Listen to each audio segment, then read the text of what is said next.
something unique was happening where the idea of digital currencies, the idea of like new ways of transacting between individuals was like this idea was just becoming popular. I do think Lightning is a very powerful technology, and especially it's very applicable in the African context.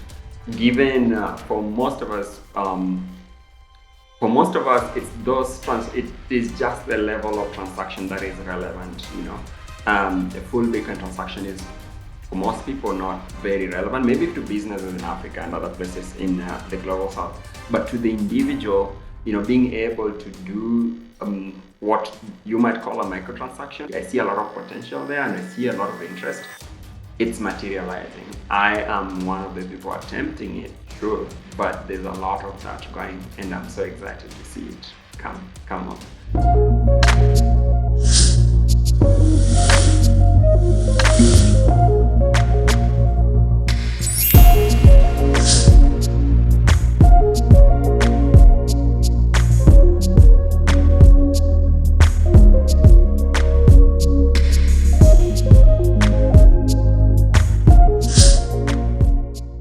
Hello, Bitcoiners. Welcome to another awesome episode of the ABC podcast.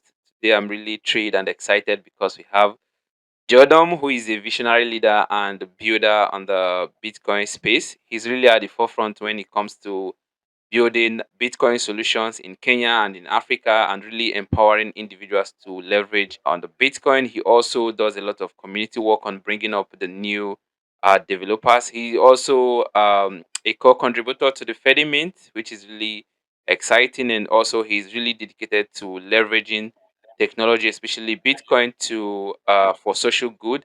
So I'm really excited to have you today. Hi, Jodom. How are you? How are you doing today?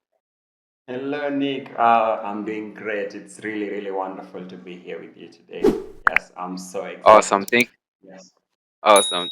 Thank you so much for joining us today. So today we are going to talk about a lot of things because I know you are doing a lot of work on Bitcoin, on Bitsacco, on Fedimint, and also trying to organize the BitDevs in Nairobi. But before we get into all the conversation, I would like you to like talk about your background, how you got started on Bitcoin, and what motivated you to become a Bitcoiner, and not only becoming a Bitcoiner, but you also are building a lot of solutions on Bitcoin. Yeah, wonderful.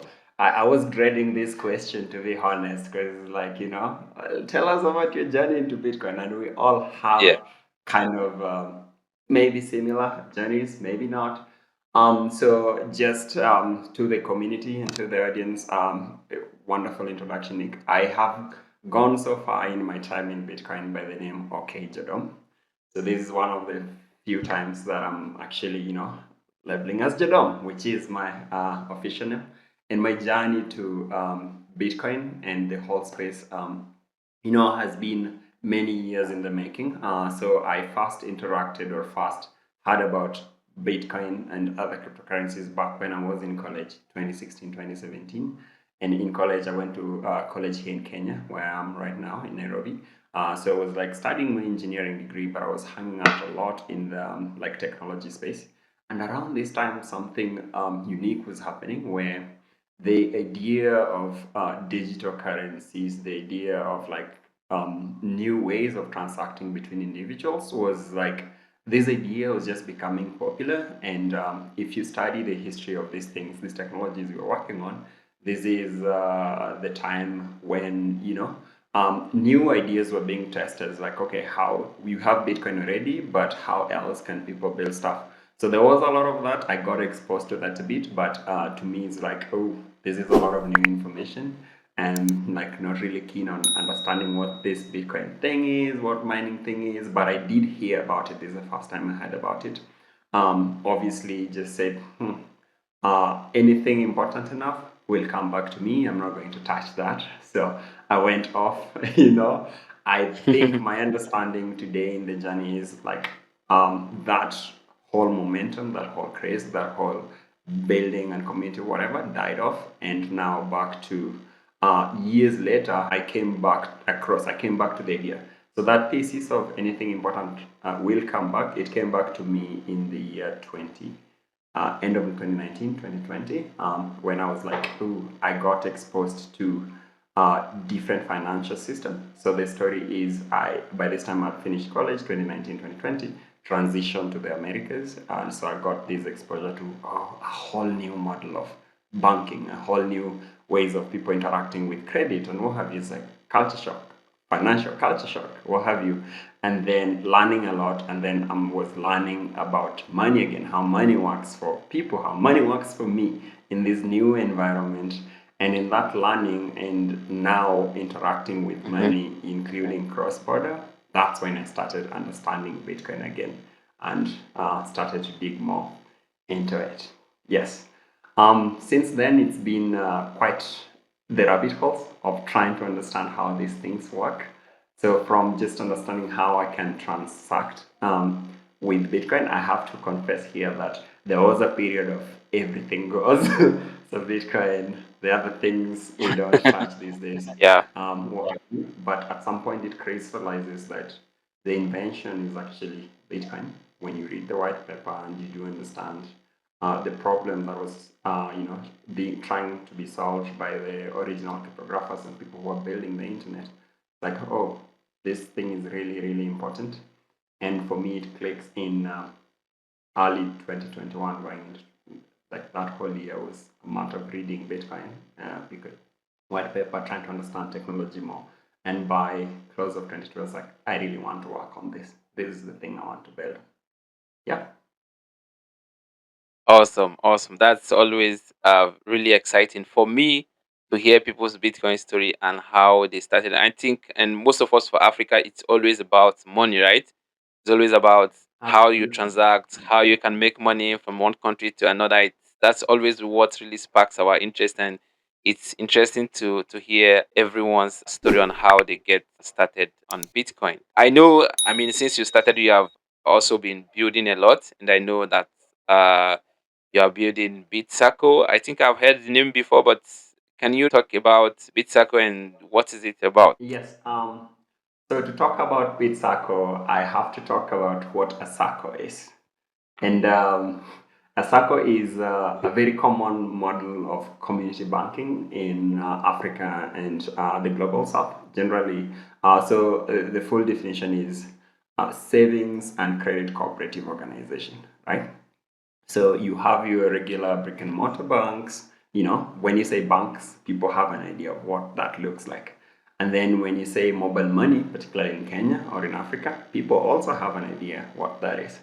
At the center, we have community banks, and the most popular model here is SACCOs, where a group of members come together, they run this bank for their own benefit and for their own ownership. So, meaning they can save in the bank, they can borrow from the bank can make profit. But one thing that is very unique there is it's the members who own the bank and not, say, shareholders or some other people who own the bank. So, this is a very unique banking model and it's really powerful. And we see, I'll talk more to why it's powerful later. But what we're doing with Bitsacco is we are taking this model that is so familiar to people, that it's so popular, and we're like figuring out how can we make it operate on Bitcoin. Yeah.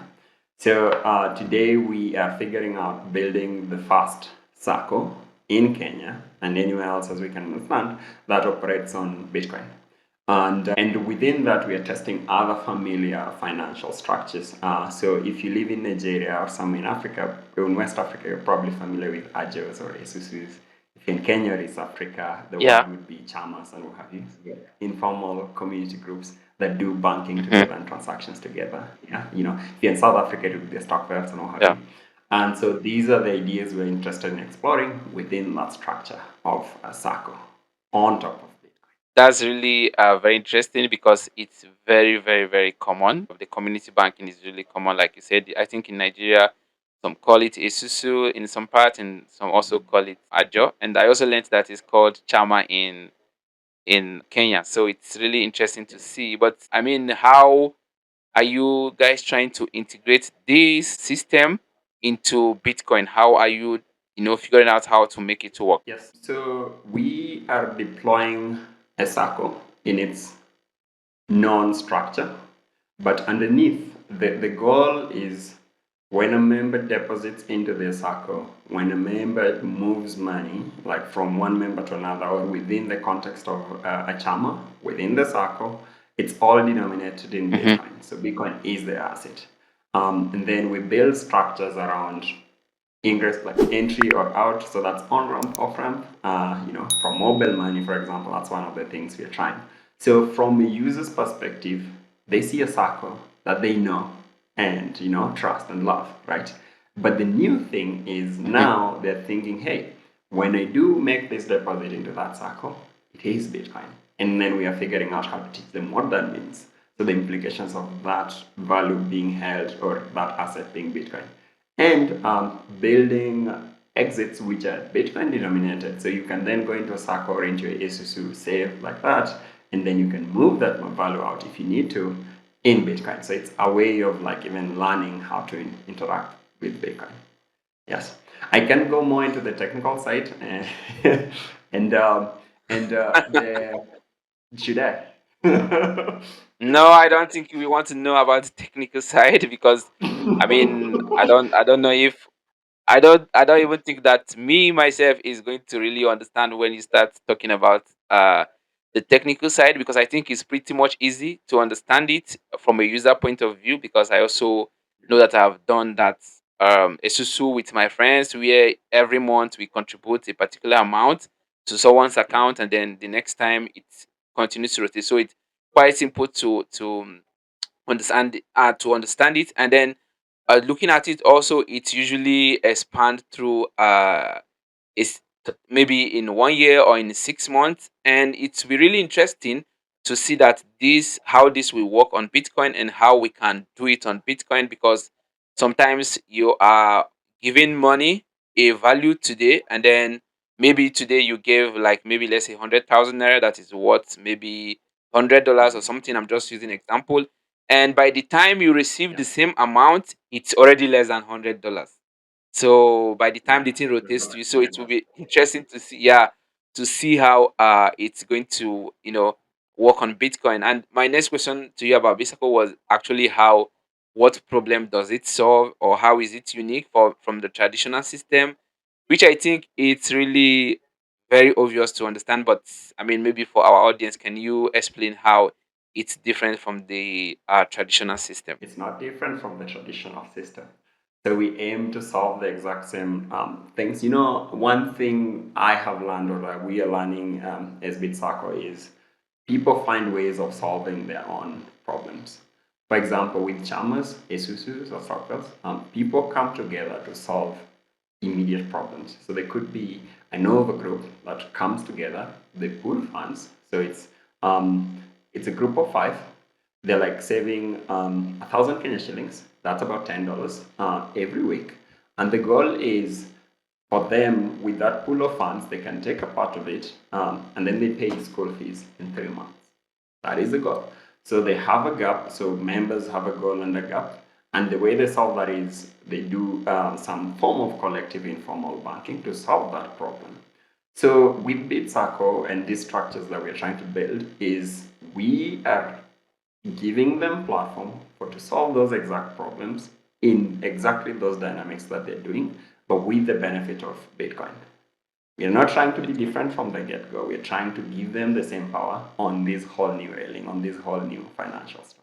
Awesome, and I mean, I'll be looking out to see when you guys start doing it in Kenya, and also obviously, expanding to other parts of Africa. It will be really, really interesting to see how it works. Yeah, I think that was really interesting. And now let's talk about, because I know you're also very much involved in the community, which is, I know, is because of your involvement in the community that you found this problem, and you're trying to actually solve it for the community. So I have some questions for you about bit devs, because I know Yes. that you're the one that organizes the bit devs Nairobi. Actually, I think before we even started the bit devs in Nigeria, I think the one in Nairobi was already up Yeah. and running. So can you Yeah, can you talk about BitDevs Nairobi and what you do there? Yes, I want to take all the credits for BitDev Nairobi. There's a lot of amazing people behind the community, but I will tell the story of where we began and how we're doing now. So the year is 2022. I'm active building in protocol, like in the Bitcoin space. But my friend Vladimir Fomin, who is also a long-time contributor in the space, is based in Nairobi at the time. He is contributing to BDK and other projects. He's a technical contributor to these things, but he does, and we talk and we notice a gap. As a technical contributor to these things, to these technologies, these protocols, you need an environment where you can even share ideas, you can co-work and from the technical angle and like keep feeding yourself with new information and what have you. So you want people around you. That's a very critical component of community, especially a technical community, even as we contribute to these things. So myself and Vlad decided that year that we are going to take the model of BitDevs. So and it's like the model of Socratic seminars where once a month people come together, discuss what is happening in Bitcoin from a technical standpoint, from say philosophical standpoint, from a political and policy angle, whatever is happening that the community is interested in discussing.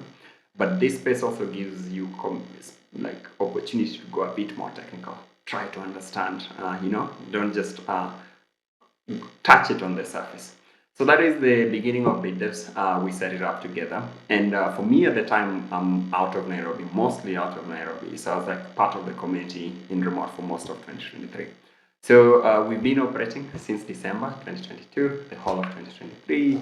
And now this year, I am in Kenya and I get the pleasure of being a core part of that community and having the really good discussions on what is happening in Bitcoin. How can we build on these protocols? How can we contribute to them? So that is what's happening. We've been growing membership. This year we've actually had since April, like just really enjoyed and seen like the discussions getting more lively. People being curious about technologies like Lightning. Oh, what's happening with Bolt 12? We've talked about Bolt 11, Bolt 12. Like the Lightning protocol is changing. So those type of changes, that's what we are enjoying. And we also have the opportunity to partner with an education platform like Btrust. So Btrust is one of our sponsors. So we feel very supported.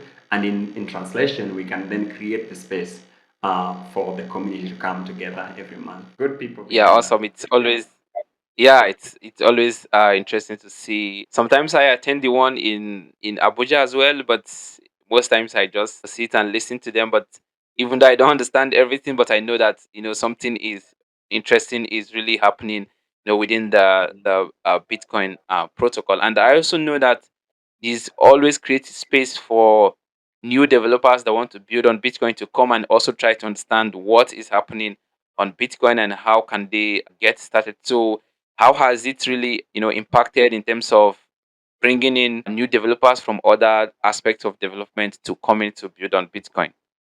Yes.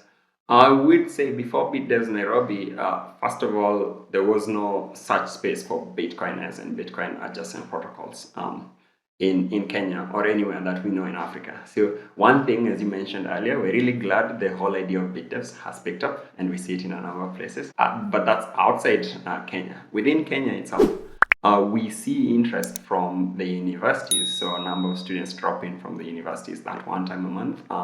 We can only have capacity for about 35 people in any given BitDevs. But we do get signups for about 40, 50 easily. And obviously, this with time and consistency, we see like people trying to start to play around with these technologies just by attending the BitDevs and saying, oh, hey, Lightning works this way. I didn't think it works this way. Or I've had some other things, which is not what I'm getting at BitDevs. So that is really cool to see, and hopefully we see it materialize into more people contributing to these protocols, more people actually joining, like the space and being active members and active contributors, even builders within the space. Yeah, I think there's growth there. Yes. Yeah, awesome. It's always interesting to see, and that's really a great work that you are doing there. But I have one more question for you about BitDevs, and it's about the challenges that you will be encountering. But I also want you to answer it in terms of when you are bringing in new developers, because sometimes they come and they don't really understand what is going on. And also, there are also some of them that might be already building on, I think, is Solidity, they call it, in another Yeah. blockchain. And then when they come, it's always a back and forth argument. So, yeah, I mean, what has been the challenges in trying to bring in these new developers and having these conversations in the community? Yeah. Every week or every other week when you talk to these developers working on, I think there's something new that they're excited about, which is interesting to see, right? Mm. From the Bitcoin perspective or the BitDevs perspective is we want it kind of translates the surety and the consistency of the Bitcoin protocol and the Bitcoin adjacent protocols like Lightning. Like these are things that are built to last, built for long term. So with us being there and people streaming in, people of all levels of experiences, all like aspects of interest within Bitcoin and other blockchains, I think it creates a space to just think about what is possible. In terms of challenges, you ask about challenges that we've seen, like in creating the space, nurturing the community, is I have been in other BitDevs. For example, I've been part of BitDevs Vancouver. I've visited BitDevs Austin, and they have amazing technical capacity. So like these are some of the best in the world, I will say. So just give them credit. When you're in BitDevs in Africa, we are growing. We are growing towards that. But occasionally, some things will be happening. For example, there will be a proposal in the Bitcoin protocol, and we want to discuss it, and we don't have the depth. So we kind of just touch on it. But it would be good, it would be my desire that with time we build the capacity that we can actually not only see, be able to observe what is happening, be able to discuss it, form our own opinions, and even subsequently contribute, even if it is contributing to the public discussion, the public forum, like for now, what the Bitcoin protocol people are talking about a lot is this thing called the cut. I won't go into it, but how can we build the capacity to understand and contribute at that level? That is a challenge. Yeah, I mean, it's with time, because like you said, it is growing and growing. And then I know that with time, you guys will be able to have those conversations and be able to see it, and also to, contribute a lot more. But it's a very great work that you are doing there to bring, because I know it's not really easy to make those conversations happen, or to, try to have that much impact within the community of people that are developing in Bitcoin, and also trying to bring in more people. So I also believe that with time it's going to grow, and then more will be done, because I think it started in Kenya, and then I think there was Kampala, there was Lagos, there is Abuja, and now I think we also have the first one. Yeah, we have the first one that is also happening in Kaduna in Nigeria. So it's growing, and then I know with time, yeah, a lot of more, capacity will be there, and then a lot more contribution will come from there. Yeah, so let's talk about your contribution on the core, because I know you have also contributed to the Fedimint. So, I mean, can you talk briefly about Fedimint and the significance of it to the Bitcoin ecosystem, and also some insights that you have learned with your experience working on integrating Bitcoin Lightning? Yeah, sure. So from that story of me coming into Bitcoin, I was even within Bitcoin itself, I was looking at the thing that is most relevant to me. I am fortunate that by the time I'm deciding to go contribute technically in Bitcoin, that is very early days of Fedimint, so 2022 going into 2023. So the Fedimint protocol had just been announced publicly. The group, the team at Fedi had just committed to building the protocol, but also building a company on top of the protocol, figuring out a lot of early designs and need and user need. So for myself, this protocol makes sense to me because it's a way for groups of people in the context of community to hold and transact value together. So that community aspect is something that, to me, coming from my background in Kenya and like growing up in Kenya and seeing it in real life, makes a lot of sense. For some people, I do realize that it's maybe one order of like one leap in terms of, oh, people actually hold value this way. So coming in, I was like, oh, there's Bitcoin, the protocol, there's Lightning, a way to transact Bitcoin much faster, much smaller microtransactions. But now there's Fedimint, a way for Bitcoin to be modulated into community. So going in, I then found myself working on the bridge, very early versions of how when you deploy Fedimint, so that is the community wallet or the community bank, with several custody, with several people holding the key to make up the Fedimint, you need a way to be able to do translate like transactions from an individual within the community to the outside world, meaning the open Bitcoin or Lightning protocol. So that transaction needs to look like any existing Lightning transactions. So this way, me and you can be part of a Fedimint, but we are paying that shop which doesn't know about Fedimint, like we are on the Lightning network. So this is my early opportunity to contribute. My early opportunity to contribute to the Fedimint protocol, so like building that bridge into the Lightning network. So it's really. Oh, one other thing is I have much appreciation for Spiral because just coming in and what have you and expressing my interest and expressing my a plan to contribute to the protocol, I got a grant for the whole year from Spiral to work on this. So it's hugely empowering for that to happen to a young developer, a new developer coming into the space and looking to contribute.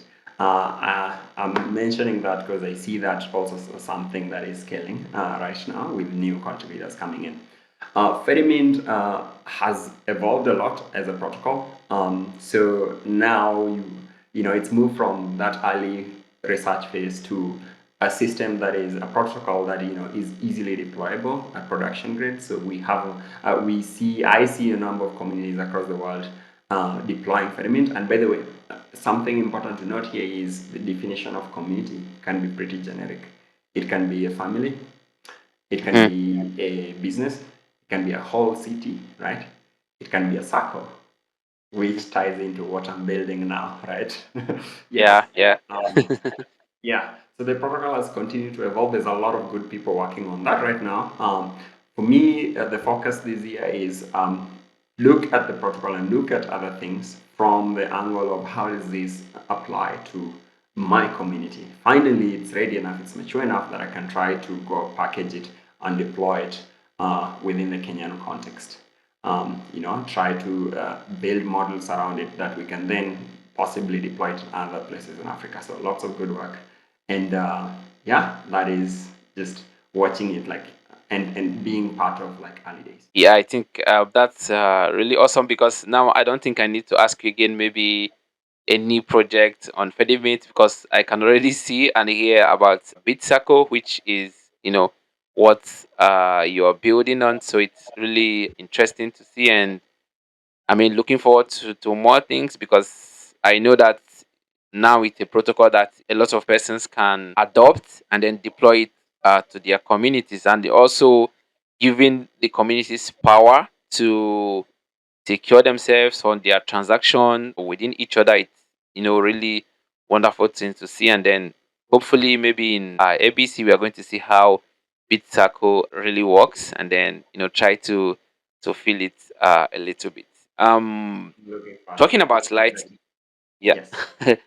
Yeah, talking about lightning because I mean you also mentioned it how people can transfer money within their circle or within their community, outside that needs to happen on lightning. And I know there is also discussions within the Bitcoin community and also outside about the lightning that the project is failing. Some say because of stability issues, some say because of liquidity issues, and I also saw, I don't know, maybe he's a former Bitcoiner, I see a Bitcoiner, he was, saying on the social media that it's not just working, that the Lightning Network is not just working. So I wanted to like, what do you think about this, or how do you see this, and how it affects the future of Lightning, and also how it, serves the community?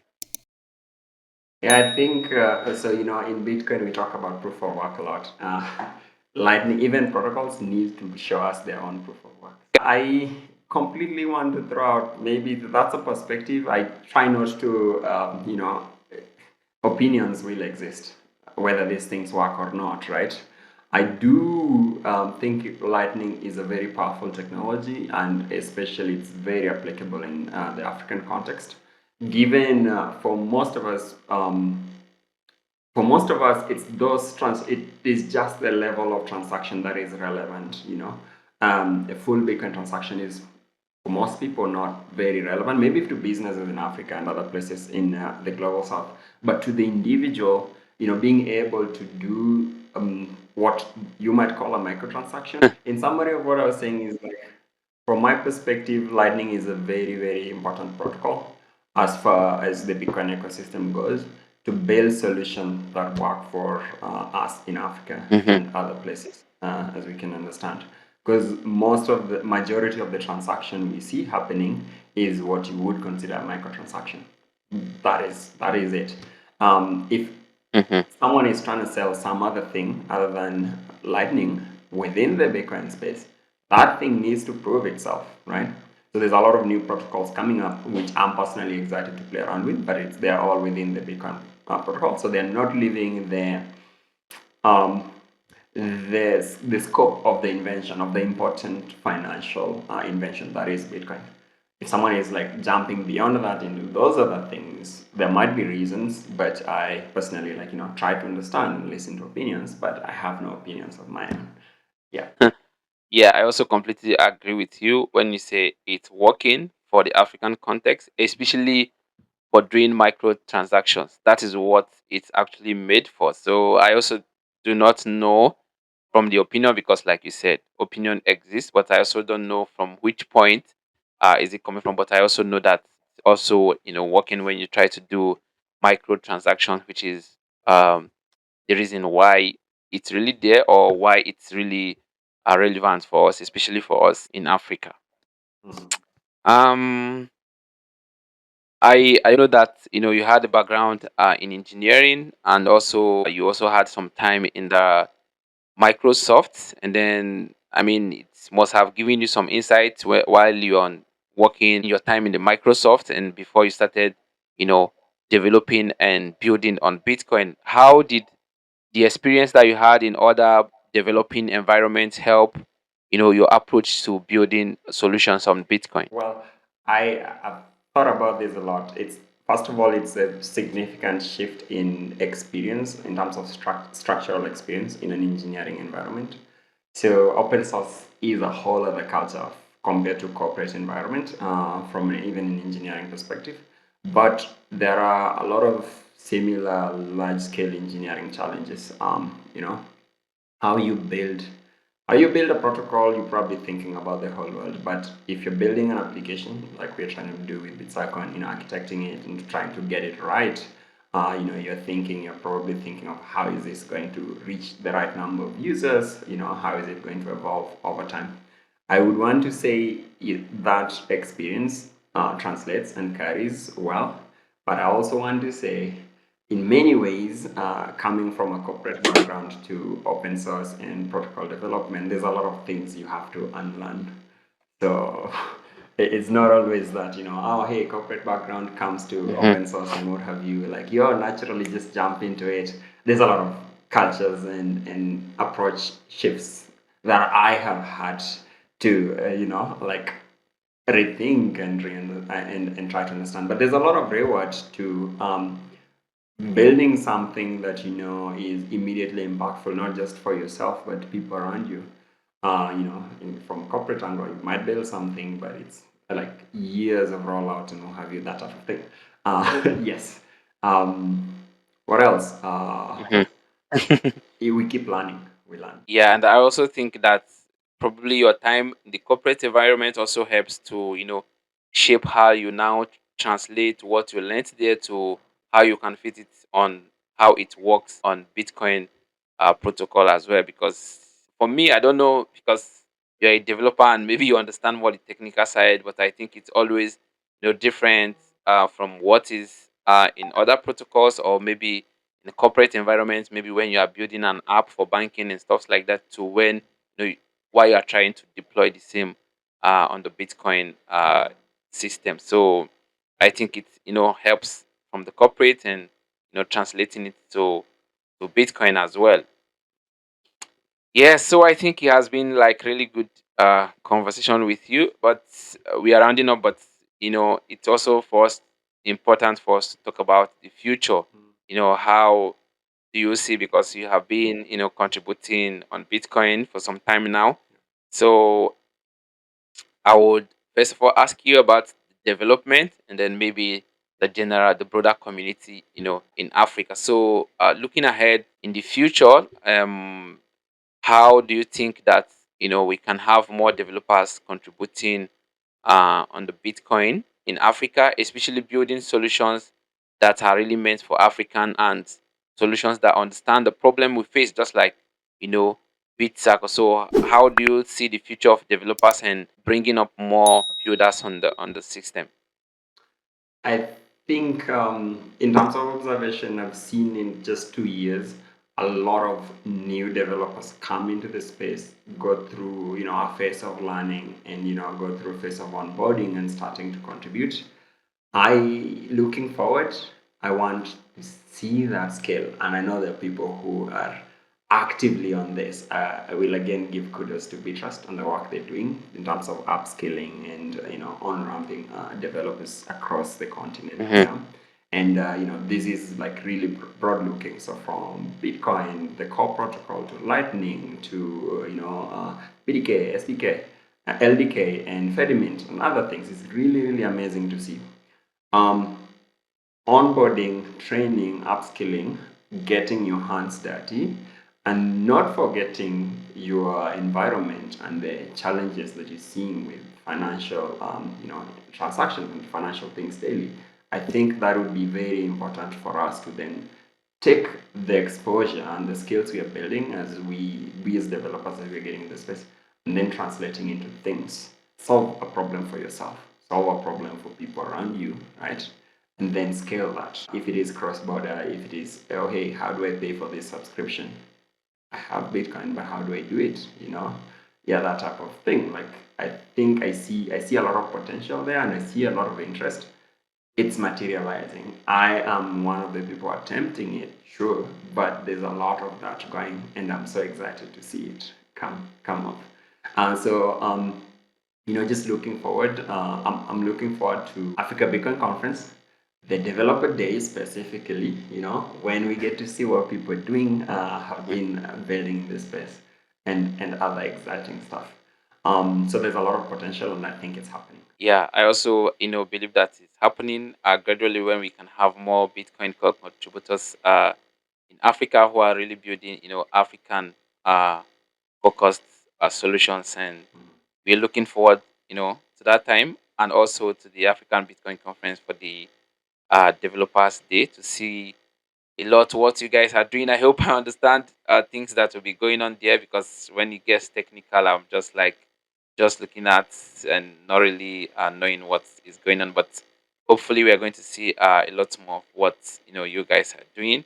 And talking about the broader community, Bitcoin community in Africa now, it's have to comprise of the developers and non-developers. How do you see Bitcoin adoption in Africa in terms of innovation and in terms of creating opportunities in the future?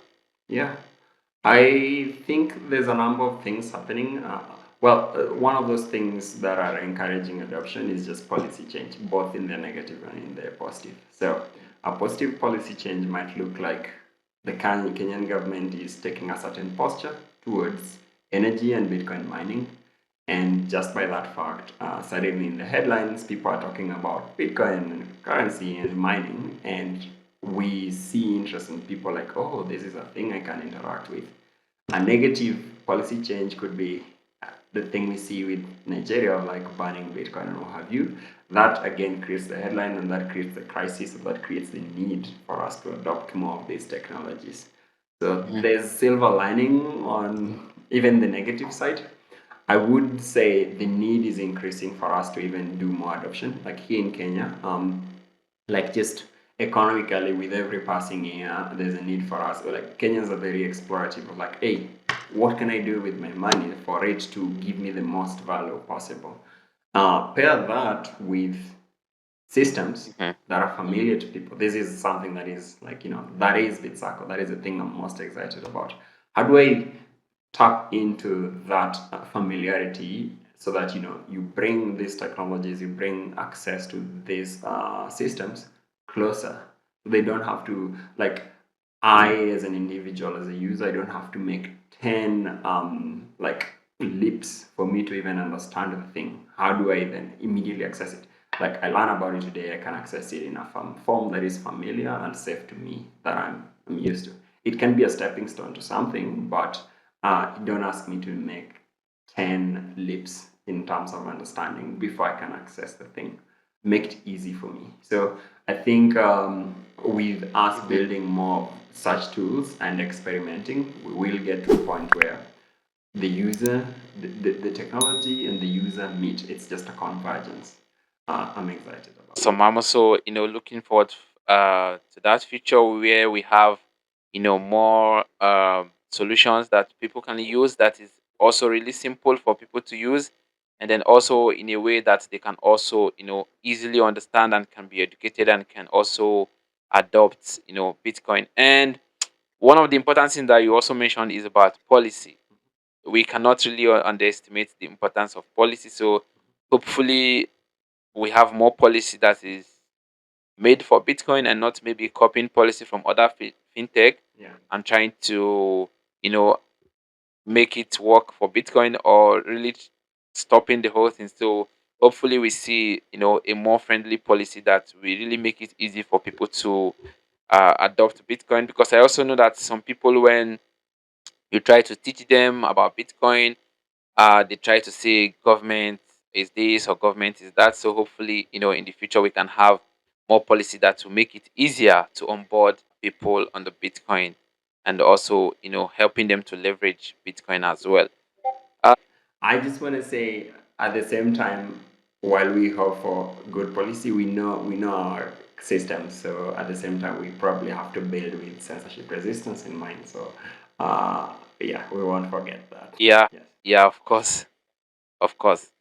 Yeah, finally, to round up, what I know that, let me just ask you.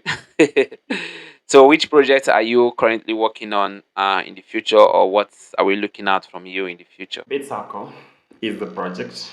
I'm so excited about the idea of bringing Bitcoin through such a familiar system. I think it's powerful.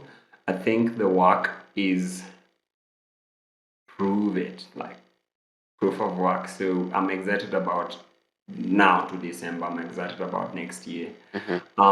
Bitsacco is also built as an open source application. So this is the idea here is we are not Mm. just deploying it and building everything and it's like hoarding all that information.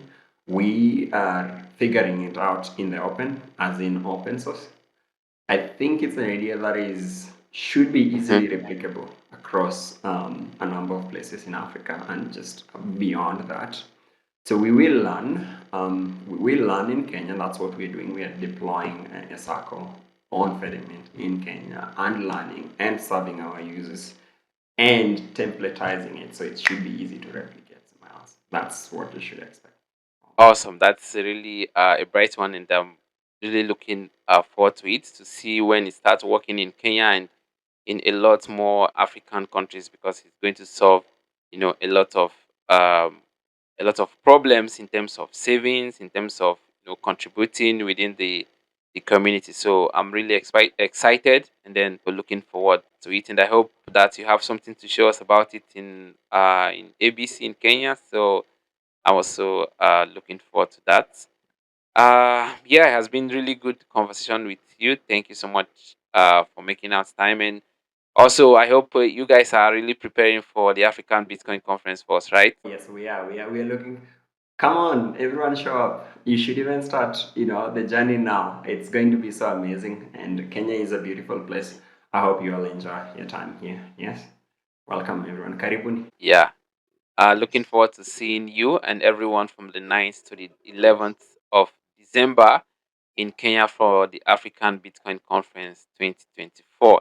Thank you so much, Jordan, for your time and for making our time to come to the show today and share this amazing insight with us. Thank you so much and hoping to see you in Kenya in December. Thank you so much. In December, Nick. Pleasure.